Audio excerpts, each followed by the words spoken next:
नमस्कार दोस्तों, स्वागत है आपका आपके अपने यूट्यूब चैनल पर। तो जैसे कि आप लोग स्क्रीन पर देख पा रहे हैं, आज की हमारी डिक्टेशन होने वाली है ग्रेड सी का एक मैटर, जो कि आपको 100 वर्ड्स पर मिनट की स्पीड पर देखने के लिए मिलेगा। इसी तरीके की प्रीवियस ईयर डिक्टेशंस हम आप लोगों के लिए लाते रहेंगे, जिससे कि आप लोगों की एसएससी स्टेनोग्राफर 2024 के स्किल टेस्ट की प्रिपरेशन अच्छे से चल सके। ठीक है, इस डिक्टेशन का यूज़ कैसे करना है आपको देखिए, आप एक अनसीन ट्रांसक्रिप्शन की तरह या डिक्टेशन की तरह इसका इस्तेमाल कर सकते हैं। क्योंकि ये एसएससी का प्रीवियस ईयर का मैटर है, तो ये बहुत ज़्यादा बेनिफिशियल रहेगा और आपको एक क्लैरिटी चेक मिलेगा इससे कि आपका लेवल अभी क्या है तैयारी का और कितनी मेहनत आपको आगे जाके करनी होगी। ठीक है, जो भी बच्चे 2024 के स्किल टेस्ट की प्रिपरेशन कर रहे हैं, उनके लिए मैं बताना चाहता हूँ कि टारगेट बैच हमने लॉन्च किया हुआ है, जिसके अंदर बच्चे एनरोल करके बहुत ही कम टाइम में अपनी इंप्रूवमेंट को बहुत तेज़ी से आगे बढ़ा रहे हैं। देखिए, अभी के टाइम पे मेजर इश्यू क्या है ना बच्चों के लिए, कि टाइम बचा है बहुत कम। और इस कम टाइम में अगर आप इम्प्रूवमेंट करना चाहते हैं स्किल के लेवल की, या मतलब एक होता है ना सर्टेन, जैसे कि आपके पास कम टाइम बचा है और आपको इम्प्रूवमेंट ज़्यादा करनी है, लाइक कोई 70 लिख रहा है, कोई 80 की लिख रहा है, उसको ग्रेड सी का क्वालिफाई करना है, कोई 60 की लिख रहा है, उसको 80 का क्वालिफाई करना है, तो उसके लिए बैच बेस्ट रहेगा रहेगा क्योंकि स्टूडेंट इसमें इतनी ग्रोथ कर चुके हैं, तो आपके लिए भी वो चीज़ें एप्लीकेबल होंगी, आपकी भी उतनी प्रोग्रेस हो सकती है। तो आप चाहते हैं ग्रेड सी या ग्रेड डी का एग्ज़ाम क्लियर करना एसएससी स्टेनोग्राफर 2024 का, तो आप ये बैच एनरोल कर सकते हैं। आप नोटपैड रेडी कर लीजिए, मैं डिक्टेशन स्टार्ट करने वाला हूँ। 5 second.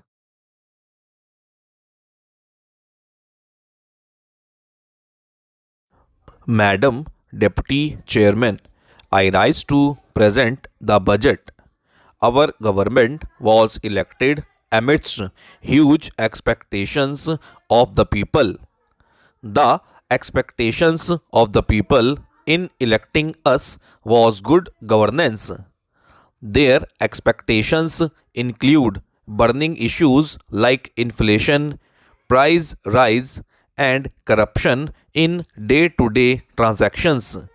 There was also expectation for a major change in the way the country's natural resources were allocated, processed, and deployed.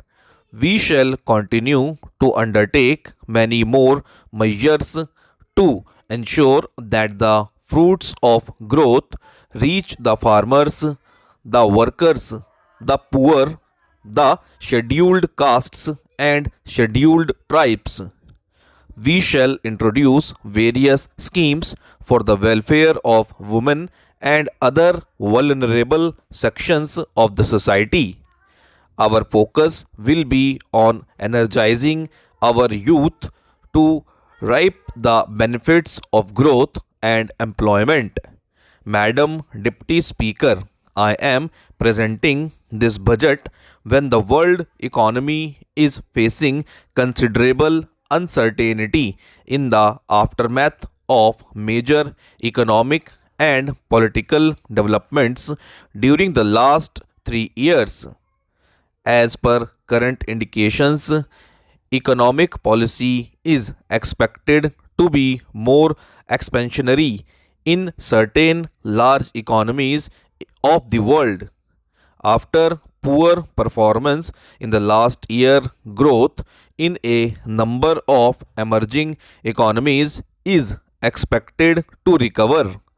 These are certain positive signs and point to an optimistic outlook for the next year. However, there are three major challenges for emerging economies. Firstly, the current monetary policy to increase the policy rates may lead to lower capital inflows and higher outflows from the emerging economies. Secondly, the crude oil prices has some implication on these economies. It is, however, expected that increase, if any, in oil prices would get tempered by producers of gas and oil. This would have an impact on prices of crude and petroleum.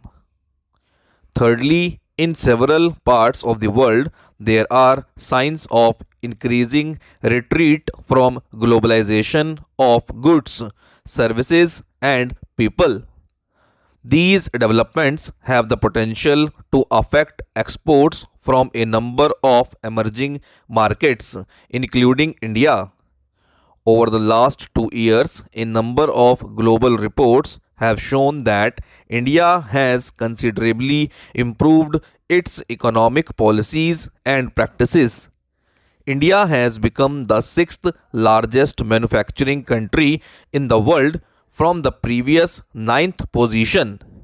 Presently, we are seen an engine of global economic growth.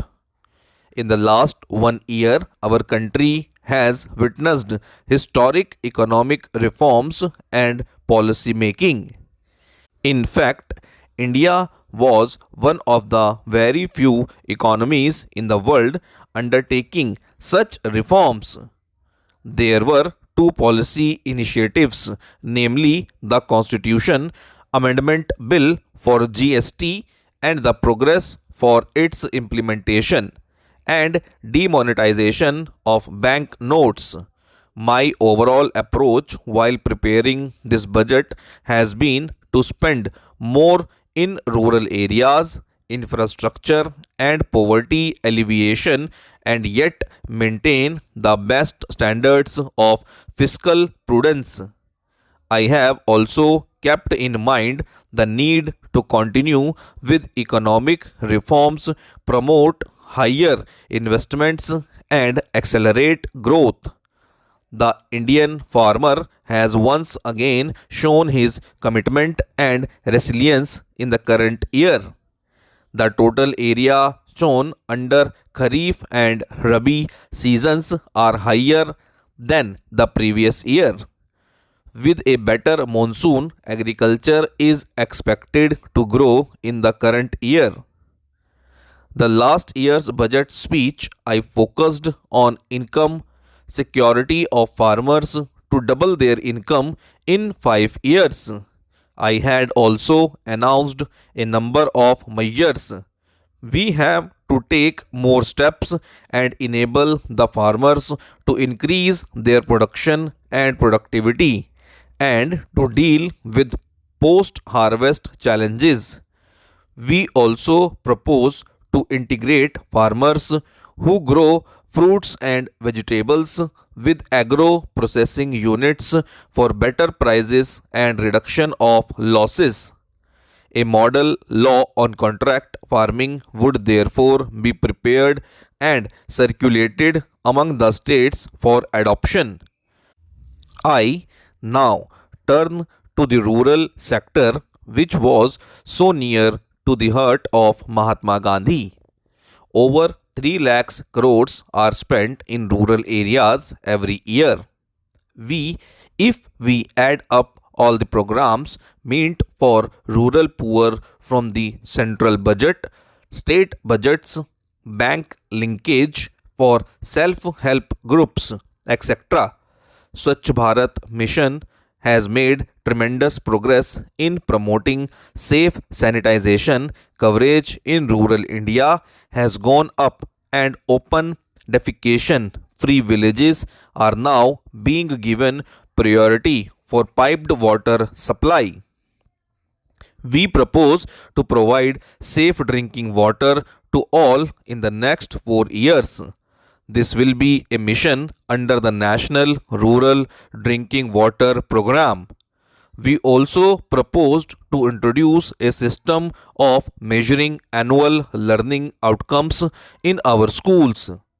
Emphasis will be given on science education to promote creativity through local innovative ideas. In higher education, we will undertake reforms in the University Grants Commission. Good quality institutions would be enabled to have greater administrative and academic independence. Colleges will be identified based on ranking and would be given autonomous status. A revised framework will be put in place for credit based programs. The next phase of strengthening the skills will focus on improving the quality and market relevance of vocational training through industry cluster approach will also be launched. A special scheme for creating employment in the textile section has already been launched. A similar scheme will be implemented for the leather and footwear industry as well. Tourism is a big employment generator and has a major impact on economy. We also propose to facilitate higher investment in affordable housing. Affordable housing will now be given infrastructure status, which will enable availability of specialist doctors to strengthen the primary and secondary levels of health. We can have therefore decided to take steps to create additional 5,000 postgraduate seats per annum. We will work with the state governments to take these tasks forward. The government is committed to take necessary steps for structural transformation of medical education and practice in India. An effective infrastructure and land transport sector will make our economy more. Facilities will be given, drawn up, and implemented very soon. Madam Deputy Speaker, with these words, I commend the budget to the House.